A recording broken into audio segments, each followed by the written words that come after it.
नाज़रीन, मैं हूं आपके साथ उज़्मा एजाज खान। न्यूज़ कैफ़े में मैं और मेरी टीम कहेंगे आपको खुश आमदीद।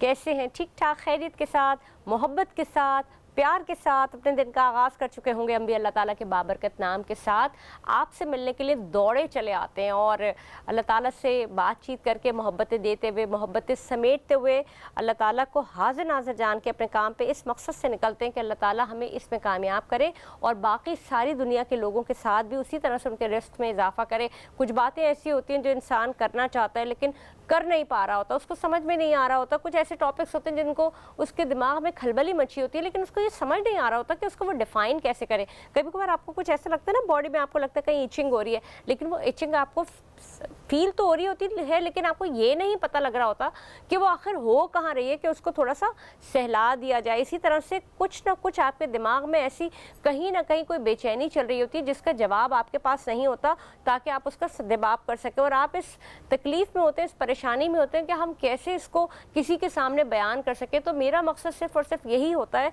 और मेरा काम सिर्फ यही होता है कि मैं कुछ ऐसे टॉपिक्स आपके पास लेके आऊँ, कुछ ऐसी बातें आपसे करूँ जो शायद आपके दिमाग में चल रही हूँ लेकिन आप उसको बयान ना कर पा रहे हो। तो मेरे दिमाग में जो बातें चलती हैं वो मैं कोशिश करती हूँ आपसे डिस्कस करने के लिए, क्योंकि हम सब इसी इन्वायरमेंट पे रहते हैं। हम जिस मुल्क में रहते हैं उसका हम पे बहुत बड़ा इम्पैक्ट आता है, चाहे वो माशी हवाले से हो, चाहे वो माशरती हवाले से हो। माशी हवाले से अगर हम पे इम्पैक्ट डाला जाता है तो हम तकलीफ में इसलिए आते हैं कि अशिया खुरोनोश महंगी हो गई, हम चीज़ें ख़रीद नहीं सकते, हमारी पावर जो है वो ख़रीदने की वो ख़त्म हो जाती है, जो हमारा स्टैंडर्ड ऑफ लिविंग है वो नीचे आ जाता है और हम उस तकलीफ़ या उस कस्म पुरसी में आ जाते हैं दिमागी तौर पर कि हमें समझ नहीं आ रहा होता कि हम अपनी आगे की चीज़ें कैसे चलाएंगे। जो महंगाई है वो बढ़ती चली जा रही है। तो एक होती है फ्रस्ट्रेशन, एक कस्म पुरसी आपकी जहनी कस्म पुरसी होती है, यानी कि आप मेंटली तौर पर, आप दिमागी तौर पर आप कमज़ोरी का शिकार होते हैं, ये सोच कर कि हम आगे कैसे चलेंगे या हो अब क्या होगा या अब क्या कैसे होगा। तो मैं बड़ी आसान सी तरकीब बताती हूँ कि जब भी कभी आपको ऐसा लगे कि आप माशी तौर पर दबाव का शिकार हैं तो आप उन चीज़ों को अपनी ज़िंदगी से ओमिट कर दें। कभी कभार बड़ी ज़रूरी चीज़ें अहमियत के हामिल होती हैं, लेकिन जैसे कि चीनी की कीमतों में बढ़ाई हो जाती है या आटे की कीमत बढ़ जाती है या और बहुत सारी ऐसी चीज़ें। तो चीनी की अगर बात करें तो चीनी वैसे भी मुज़र सेहत है, कोशिश करें कि उसको कट डाउन करना शुरू कर दें और उसको सब्स्टिट्यूट कर दें, या फिर ये कि उसकी जगह गुड़ इस्तेमाल कर लें अगर आपने मीठा पीना ही है। लेकिन आहिस्ता आहिस्ता कट डाउन करना शुरू करें और फिर अपने जहन को थोड़ा ताकतवर बनाइए। उसको ताकतवर इन द सेंस बनाएं कि अगर 4 जोड़े बनाए जाते थे तो कोई फ़र्क नहीं पड़ता अगर 2 जोड़े बना लिया जाएंगे या 1 जोड़ा बना लिया जाएगा। अपने आप को उसमें खुश रखना सीखें। इसी तरह से जो माशरती प्रेशर आता है ये तो माशी हवाले से आता है, हमारे अपने हाथ में होता है कि हम अपने माश को कैसे लेके चल सकें। और माशरती प्रेशर क्या होता है? माशरती प्रेशर ये होता है आपके पास जो आपका माशरती रवैये आपको बोलते हैं कि ये यहाँ नहीं आया, या इसने हमें सलाम नहीं किया, या उसने हमें उस तरह फलानी जगह पे मना कर दिया, या ऐसे हमें कह दिया। तो ज़िंदगी में अपने लिए, अपनी ज़ात के लिए अपने हवाले से जीना शुरू कीजिए और कुछ कुछ जगहों पे नो बोलना भी शुरू करें। अपनी ज़ात की नफ़ी ना कीजिए, अपनी ज़ात को मजबूत रखिए, उसे एक मस्बत पैराए में लेके चलिए और उसके मस्बत पैराए में ले जाने का तरीका भी यही है कि उसकी इज़्ज़त कीजिए, अपनी ज़ात की इज़्ज़त की जाए, उसको उस सफ़े हस्ती पर रखा जाए जहाँ प्राइम वही हो और कोई भी प्राइम ना हो। फिर उसके बाद आपके बच्चे, आपकी फैमिली, आपका हस्बैंड, जो भी सारे लोग हैं या आपके बाकी के सारे लोग, आपने उनको फुलफिल करना है। लेकिन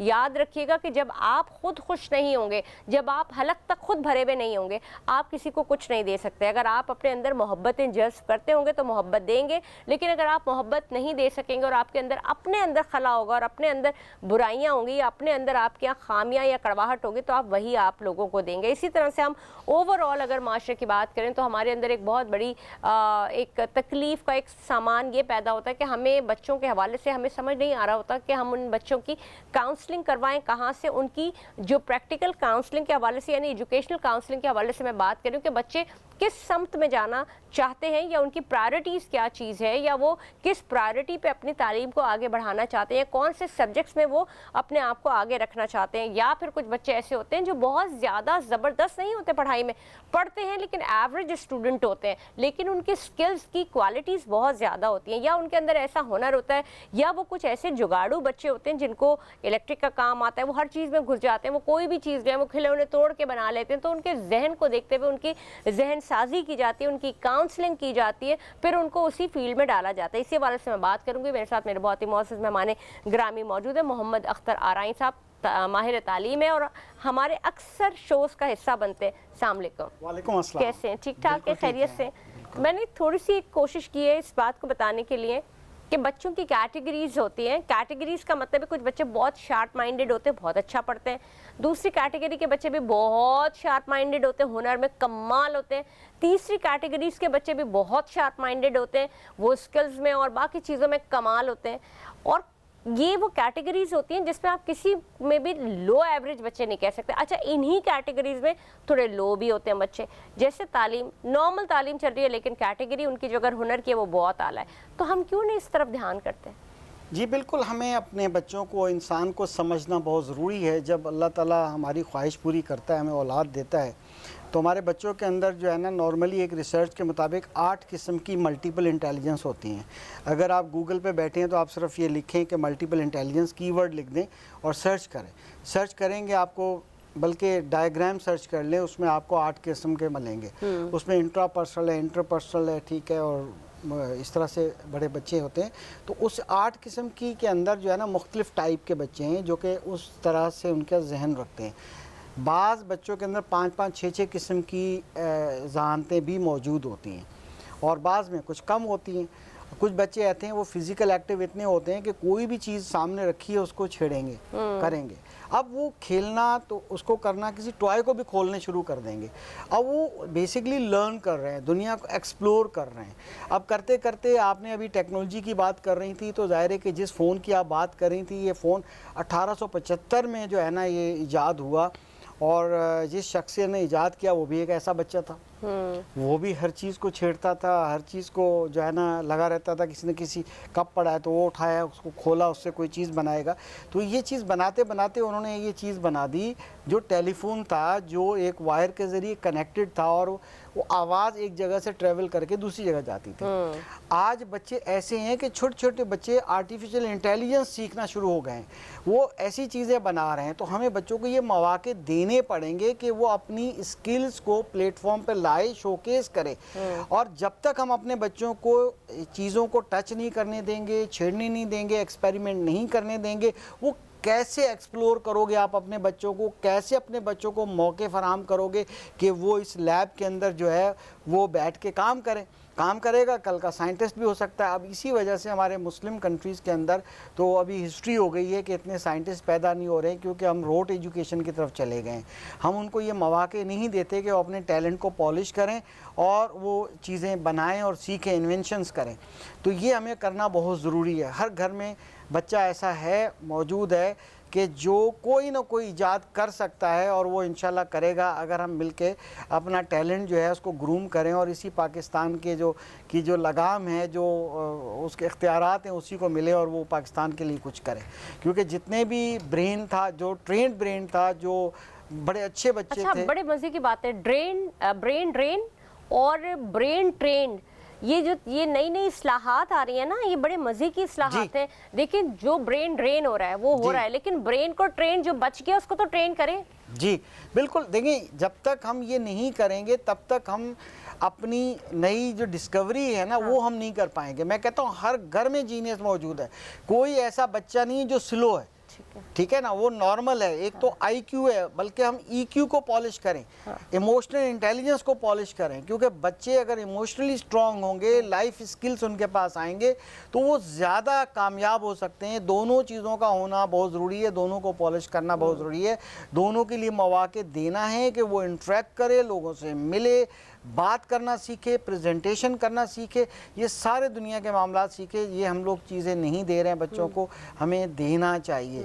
तभी जाके आप देखेंगे कि पाकिस्तान का बच्चा ऐसे ऐसे, अभी रोबोटिक एजुकेशन है, हमारे तालीमी इदारों में टेक्नोलॉजी यूज़ हो रही है। मैं न्यू जनरेशन स्कूलिंग में ये चीज़ यूज़ कर रहा हूँ। अच्छा, बच्चे नई नई चीज़ें बना रहे हैं। आप बताइएगा, आपने जो अभी ये कहा कि रोबोटिक एजुकेशन है, तो क्या जो टीचर्स हैं वो रोबोट की शक्ल में आ गए हैं? क्योंकि दुनिया भर में तो ऐसा हो गया है। अब जैसे घरों में, मैं वैसे बता रही हूँ कि अभी मैं अपने घर में भी मेरे एक रोबोट है जो क्लीनिंग कर देता है, सफाई कर देता है, और वो ऐसे मशीन्स हैं जो बेशक इंसानी शक्ल नहीं है, लेकिन वो आपने उनको प्लग ऑन कर दिया और वो पूरी क्लीनिंग कर देती हैं, और कुछ शक्लों में, इंसानी शक्लों में। तो क्या ये रोबोटिक टीचर्स शुरू हो गए हम? जी बिल्कुल, देखिए ये एक मैकेनिकल से स्टार्ट हुई है चीज़ें जो कि किसी ख़ास टास्क के लिए, एप्लीकेशन के लिए बनाए जाते हैं। अगर एक क्लीनिंग डिवाइस है तो वो खुद ब खुद कर रही है, उसमें कुछ सेंसर्स लगे हुए हैं।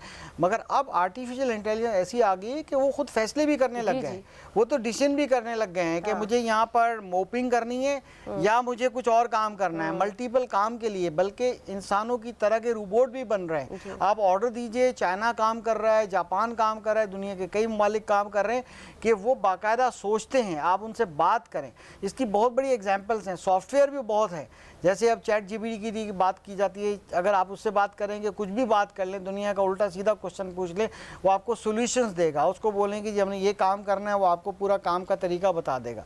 तो ना सिर्फ वो रटा रटाया है, वो खुद से चैट जीपीटी के साथ चैट जीपीटी 4 भी आ गया और उसके साथ साथ आर्टिफिशियल इंटेलिजेंस को, ये तो मैं कहती हूँ दुनिया बदल गई है बिल्कुल। तो ये बच्चे ये सीखेंगे तो कितना एक्सप्लोर करेंगे। यही तो टीचिंग में भी काम आ रहा है ना, कि अभी सॉफ्टवेयर है, अगर बच्चा पढ़ना चाहता है, एक डिवाइस लगा दें, सिस्टम है, आप एक स्मार्ट बोर्ड लगा दें, उनसे आप बात करें, उनसे बात करें। साथ साथ डिजिटल मार्केटिंग आजकल जो स्कोप से, उसमें बहुत सारे ऐसे बच्चे हैं जो मैट्रिक करते हैं और फिर उसके बाद वो इसी तरह के स्किल्स में आ जाते हैं। कितना ज़्यादा ज़रूरी है। और अब एक और नया कॉन्सेप्ट आ गया है कि जिस स्कूल जाने की अब ज़रूरत ही नहीं है, होम स्कूलिंग काफ़ी है। जो बेसिक आपको तालीम है वो आप अपने घरों में दें। सही कह रही हूँ मैं? जी बिल्कुल। देखिए होम स्कूलिंग तो दुनिया में ऑलरेडी बढ़ रही थी पिछले 40-50 साल से, मगर बात यह है कि जो बच्चा पढ़ना चाहे वही पढ़ सकता है ना। अगर जो पढ़ना ही नहीं चाहेगा तो वो उसको फिर रोबोट तो नहीं पढ़ाएगा। यहाँ फिजिकल टीचर्स ज़बरदस्ती नहीं पढ़ा पाती, उनके लिए भी बड़े प्रॉब्लम्स हैं। नहीं, जैसे अभी मैं एक किसी खातून के बारे में पढ़ रही थी और सुन रही थी, उनका ये कहना था कि बच्चों का टाइम इतना ज़ाया होता है। सुबह फजर में उन्हें उठाओ, उनको जल्दी जल्दी नाश्ता कराओ, उनकी नींद ख़राब करो, वो क्वालिटी चीज़ ही नहीं मिल सकती। बहुत अच्छी बात है कि बच्चे अपनी नींद लेके उठें और फिर उनको घर में ही पढ़ाया जाए, उनको अच्छे से अच्छा लंच दिया जाए, उनको थोड़ा सा फ्री टाइम दिया जाए, उनके क्वालिटी टाइम के साथ उनके घर में पढ़ाई की जाए। देखिए वो बात दुरुस्त है। बात यही टेक्नोलॉजी है जिसने हमारे बच्चों की नींदें ख़राब कर दी। ये वही टेक्नोलॉजी है जिसने हमारी अपनी नींदें ख़राब कर दी कि रात को 12-1 बजे तक भी हम लोग बैठे होते हैं, करते रहते हैं। तो यही बच्चे हैं, रात को 2 बजे तक वो करते रहते हैं, सुबह वो खुद नहीं उठ सकते, माँ नहीं उठ सकती, तो वो कैसे तैयार करेगी, कैसे भेजेगी। बात ये है कि हमारा पूरा एक लाइफ स्टाइल चेंज हो गया है। टेक्नोलॉजी ने लाइफ स्टाइल को चेंज कर दिया, वो भी तो देखें। तो हमें ये करना पड़ेगा। अगर सिर्फ और सिर्फ हम इस बात को छोड़ देंगे कि टेक्नोलॉजी घर में ही पढ़ा दे और बच्चे पढ़ लें, तो बच्चा पढ़ना चाहेगा तो पढ़ेगा ना। अगर बच्चे के जहन में गेम चल रही है, हमने एडिक्शन कर दी, हमने ऐसी ऐसी गेमें हैं जो बच्चा एडिक्टेड हो गए हैं, उसके साइड इफ़ेक्ट भी मौजूद है। और हम सोच रहे हैं कि बच्चा आप जो है लर्निंग मैनेजमेंट सिस्टम पे या किसी सॉफ्टवेयर पे या किसी ट्यूटोरियल लेसन को खुद से सुनेगा और पढ़ेगा, तो इम्कानात कम हैं। उसको फैसिलिटेटर चाहिए, उसको अर्ली ईयर एजुकेशन से लेकर हमें एकदम अर्ली ईयर एजुकेशन में टेक्नोलॉजी नहीं देनी चाहिए। स्क्रीन टाइम 1 घंटे से ज़्यादा होना नहीं चाहिए। हम स्क्रीन टाइम दे देते हैं, मोबाइल गेम्स पे दे देते हैं, बच्चे खाते नहीं हैं बगैर उसके। अब तो सारी चीज़ें ख़त्म हो गई। स्कूलों में भी अगर आप देखें, मवाद क्या होता है, कुछ मवाद नहीं होता, वो लैपटॉप लेके जाते हैं स्कूलों में, टीचर्स जो है वो लैपटॉप खुलवा देते हैं, या फिर ऑनलाइन क्लासेस होते हैं, सारा काम लैपटॉप से हो रहा होता है, रिकॉर्डेड लेक्चर्स चल रहे होते हैं। तो फिर ऐसे उस्तादों का फ़ायदा क्या है? जब बच्चों ने खुद ही पढ़ना है, खुद ही नोट्स बनाने हैं, खुद ही गूगल करना है, खुद ही चीज़ें करते, तो ऐसे उस्तादों का फ़ायदा क्या है? नहीं, ऐसा नहीं है, ऐसा नहीं है। देखिए यही तो कॉन्सेप्ट हमें लेके डूबा है, माइंड नहीं कीजिएगा। आप तो लैपटॉप उसकी बात कर रही हैं जो फिर वही अपर क्लास स्कूल्स हैं। हमारे पास मास लेवल पे हमें बात सोचनी है। बात क्या होती है कि जिस ज़माने में हमने पढ़ा था ना, जिस ज़माने में हमें फिजिकल टीचर होते थे ना, हमारे पर नज़र रखते थे, हमें देखते थे, हाँ, चलते फिरते आगे पीछे हमारी कॉपियाँ भी चेक की जाती थी। अगर हमने कॉपी चेक नहीं कराई होती तो उसके ऊपर हमें डांट पड़ती थी, हमारे घर से पनिशमेंट आती थी और लिख के आता था कि जी आपके बच्चे ने कॉपी चेक नहीं कराई। इस तरह की जो आपके टेस्ट मार्क्स होते थे, वो सारी चीज़ें, अब तो ये कॉन्सेप्ट ही नहीं है।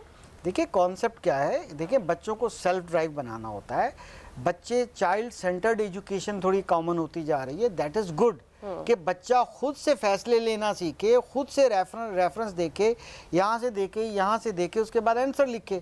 अगर वो उसके तो फिर तो इसका मतलब है कि टेस्ट भी होने चाहिए, तो ओपन बुक टेस्ट होने चाहिए ना। जरूरत ही नहीं है, अब चीटिंग का कोई कॉन्सेप्ट होना ही नहीं चाहिए। ओपन बुक, अगर आपका माइंडफुल आपने पढ़ाई की हुई है ना, और आपको पता है, आपको उसका कॉन्सेप्ट क्लियर है, तो फिर लाखों हजारों फोन आपके पास पड़े हो, सब कुछ आपको अपना आंसर तो बिल्कुल टू द पॉइंट ही लिखना है ना। देखिए तो फिर से सुनने में हमें ओपन बुक कॉन्सेप्ट जो है इतना आसान लगता है। जब ये थोड़ा पाकिस्तान में बात चली थी तो एकदम सबने कहा कि अच्छा ये तो और अच्छा है कि ओपन बुक करके हम लिखने लग जाएंगे। ओपन बुक एक डिफिकल्ट असेसमेंट पैटर्न बिल्कुल, है, क्योंकि आप उसमें ढूंढ ही नहीं सकते। उसमें बेसिक तो पॉइंट्स होते हैं, इसमें हाईलाइट कर लिया जाए, चीजें कर लिया, बेशक ओपन कर लें, मगर लिखना तो ओन वर्ड में है ना। ओन वर्ड में। अगर ओन वर्ड में प्रॉपर तरीके से आपने रिप्लाई दिया है, जिस तरह से जो बात और जो पूछी गई है, टेक्निकलिटी है उसकी वो भी बयान की है। अगर यहाँ पर 4 लोग बैठे हुए हैं, यहाँ A B C D चारों के आंसर्स डिफरेंट उसमें टेक्स्ट में होंगे, डिफरेंट उसमें होंगे, वो अपने अंदाज में बोल रहे होंगे, लिख रहे होंगे, वो ओपन बुक एग्जाम होता है। एग्जाम इसका मकसद ये नहीं है कि आप छाप दें, कॉपी पेस्ट कर दें, यहाँ यही बात है। इस तरह से मैं ये कह रहा था कि मेंटोरिंग का सिस्टम है ना, टीचर सेंटर्ड एजुकेशन कम होती जा रही है और कम होनी भी चाहिए, बिल्कुल सही। चाइल्ड सेंटर्ड होनी चाहिए, बल्कि दोनों को ब्लेंड करना ज़्यादा बेहतर है। जो ताकि बच्चा अगर कोई एक टॉपिक पढ़ाया, उसने सब एक्सप्लेन कर दिया, अब बच्चों को घर में एक diary for the next day लिख के दी कि आप ये इसके आंसर्स लिख के लाइए, तो अगर आम पेरेंट है वो कहेगा फिर फायदा क्या टीचर का, जो आज जैसे आपने फरमाया। ये जो आपको मैं बता रही हूँ ना कि जो फ्रेजेस होते थे ना, जिसमें से आपको, हम छोटे थे तो हमें फ्रेजेस दे दिए जाते थे, उसमें से हमें आंसर तलाश करने होते थे।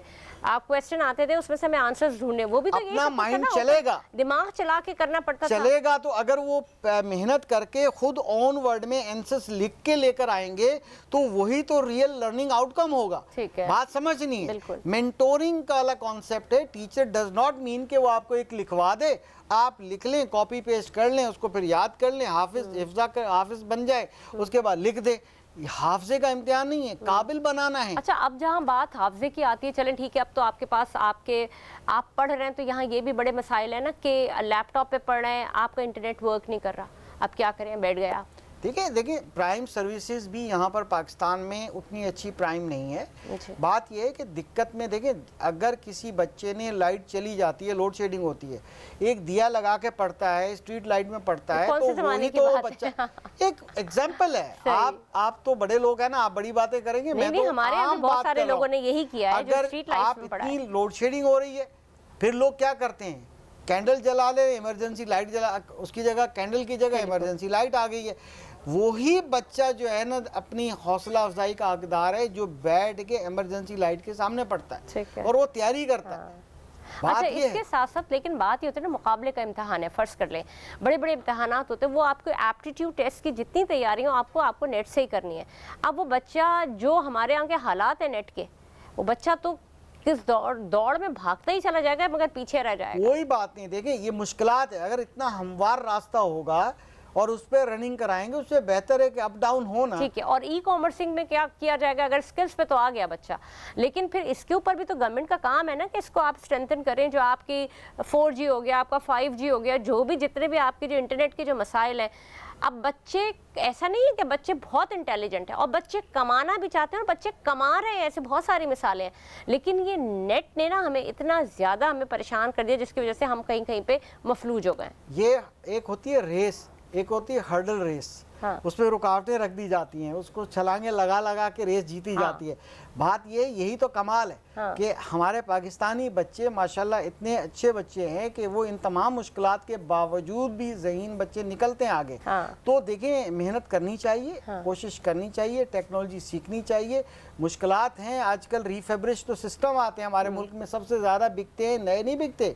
जितने कंप्यूटर लैपटॉप है यूज्ड ज़्यादा बिक रहे हैं, जिसका मास लेवल पे, उससे जब पढ़ रहे हैं और अपनी एजुकेशन अच्छी हासिल कर रहे हैं। बच्चों में बड़ा ये कॉन्सेप्ट आ गया कि अगर वो अपने आप को खुद नहीं बनाएंगे तो अब कोई बनाने वाला उन्हें नहीं आएगा। ये बहुत बड़ी बात है आजकल के बच्चों में, क्योंकि माँ बाप भी बेचारे बुरी तरह से अपने बच्चों पे लगा रहे हैं लेकिन बचा नहीं पा रहे, कुछ कर नहीं पा रहे। बच्चों ने शायद ये आज़म कर लिया कि हम खुद कुछ बनेंगे। सही कह रही हूँ मैं? तभी तो मजा आता है ना, जब खुद से काम करते हैं, सेल्फ मेड बनने की कोशिश करते हैं, सेल्फ स्टडी करते हैं, सेल्फ ग्रूमिंग करते हैं, खुद स्किल सीखते हैं, एक्सपेरिमेंट करते हैं। शायद उनको ये पता लग गया कि शायद हमारे माँ बाप अब उतना नहीं कर सकते, क्योंकि जिस तरह से माशी दबाव का हम शिकार है, तो बच्चों ने अपने आप को काफ़ी हद तक इम्प्रूव करने की कोशिश की है। एम आई राइट? बिल्कुल कोशिश की है, कोशिश करनी चाहिए। हमें बड़ों को हौसला देना चाहिए, हुकूमत को ऐसी पॉलिसीज़ बनानी चाहिए, ऐसी फैसिलिटीज़ होनी चाहिए।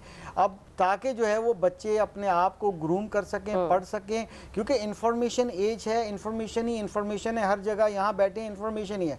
इंफॉर्मेशन जब एक्वायर करता है, जब अगर कोई फ़ोन है तो उसको जब खोलूँगा, गूगल करूँगा, या किताब होगा, किताबें सामने रखी हुई हैं, इसको खोलूँगा तो वो मैं फिर मेरी नॉलेज बनेगी जब मैं उसको गो थ्रू करूँगा। लेकिन इसी के साथ साथ ये भी होता है ना अख्तर साहब के, जैसे आपने कहा कि हम अपने स्कूलों में हमने ये जो फिजिकल जो एजुकेशन है ये तो चली रही है, लेकिन टेक्निकल एजुकेशन कितनी ज़्यादा ज़रूरी है।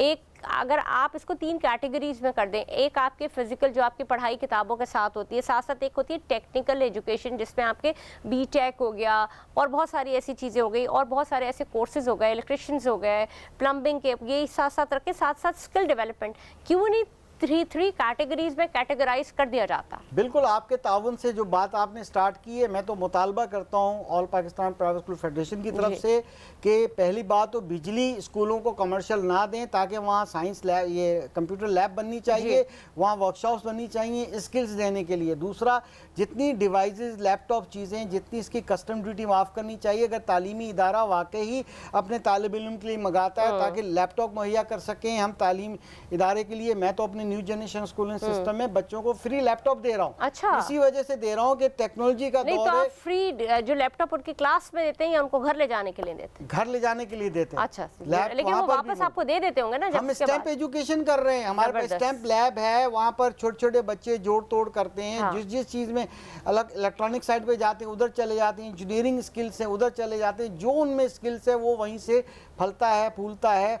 हम तो ये कोशिश करें, गवर्नमेंट से हम रिक्वेस्ट करते हैं कि ये तमाम फैसिलिटीज़ प्राइवेट सेक्टर के स्कूल्स को दी जाए ताकि वो वाकई मौके फराहम करें, ख़ास तौर पे सफ़ेद पोश लोगों को, वाइट कॉलर लोगों को, ताकि अच्छा, जब आप अपने स्कूलों में बच्चों को पढ़ा रहे होते हैं तो आप बच्चों में देखते हैं नया टैलेंट उभरता हुआ, या उनमें कोई ख़ास चीज़ आप देखते हैं कि कोई ख़ास उभार हो रहा है तो उस पर काम करते हैं? बिल्कुल करते हैं। देखें, एक छोटी सी गेम है, एक बच्चा गली में क्रिकेट खेलता है, वो बहुत अच्छी जो है ना बैटिंग कर लेता है, बॉलिंग कर लेता है, हमें नज़र आ जाता है, हमारी टीचर उसको कहती है ये एक अच्छा बॉलर है, इसी तरह से या एक अच्छा बैट्समैन है। जो टैलेंट जिसके अंदर होता है हमारी टीचर एकदम उसको नोट कर लेती है कि इस बच्चे की राइटिंग अच्छी है, ये स्पीच बड़ी अच्छी करता है, उसको स्पीच कंपटीशन में ले आते हैं। किसी के पास नॉलेज अच्छी होती है तो उस बच्चों को लेके एक्स्ट्रा करिकुलम प्रोग्राम में ले आते हैं। जो बाहर से जब आती हैं, जो एक्टिविटीज आ रही होती हैं, एक्स्ट्रा करिकुलम एक्टिविटीज जो होती है, तो उनमें बच्चों को निकाल के उनको उभारा जाता है, उनको प्रमोट किया जाता है। यही तो देखिए, तालीमी इदारे के अंदर एक लर्निंग प्लेस है। ठीक है। वहाँ जब भी हम देखेंगे कोई बच्चा है उसके अंदर मल्टीपल इंटेलिजेंस के पॉइंट ऑफ व्यू से या कोई भी स्किल नजर आ रहा है तो हम उसको मौका दें ताकि उसको पॉलिश करे, चाहे वो स्पोर्ट्स हो, को करिकुलम एक्टिविटीज हो, टेक्निकल हो, एजुकेशन से रिलेटेड हो, कोई भी चीज़ हो, हम उसको मौका देते हैं। ज़बरदस्त ज़बरदस्त, बहुत बहुत शुक्रिया मोहम्मद अख्तर आराई साहब, आप हमारे साथ मौजूद हैं, माहिर तालीम। आपके साथ हम बात करते हैं तो हमें बड़ा मज़ा आता है, आपको भी शायद अच्छा लगता होगा कि हम कोशिश करते हैं अपने नाजरीन तक वो बात करने के लिए, उन माओं के लिए जो माएँ अपने घर बैठी होती हैं, उनके अंदर भी बहुत सारे सवालात उठ रहे होते हैं, और उन जो पेरेंट्स होते हैं या फादर्स होते हैं उनके दिल में भी बहुत सारे सवाल उठ रहे होते हैं कि हम किस तरह से इसको पाए तकमील तक पहुँचाएँ, या हम किस तरह से अपनी आवाज़ को स्कूलों तक पहुंचाएं। तो आपका भी ये राइट है कि आप स्कूलों में जाएं और अपने बच्चों के हवाले से उनके साथिज़ा से, उनके पेरेंट्स, उनके जो प्रिंसिपल्स होते हैं उनसे बात करें, और चाहे वो करिकुलम में हो, चाहे वो टेक्निकल एजुकेशन में हो, चाहे वो स्किल्स में हो, चाहे वो फिजिकल एजुकेशन में, उनको आगे उनको प्रमोशंस दिलवाएं और अपने बच्चों को आगे बढ़ाएं। तो जनाब, आज के प्रोग्राम में अब तक के लिए इतना ही। मैं हूँ आपके साथ उस्मा एजाज खान, आपसे फिर मुलाकात होगी। पाकिस्तान जिंदाबाद।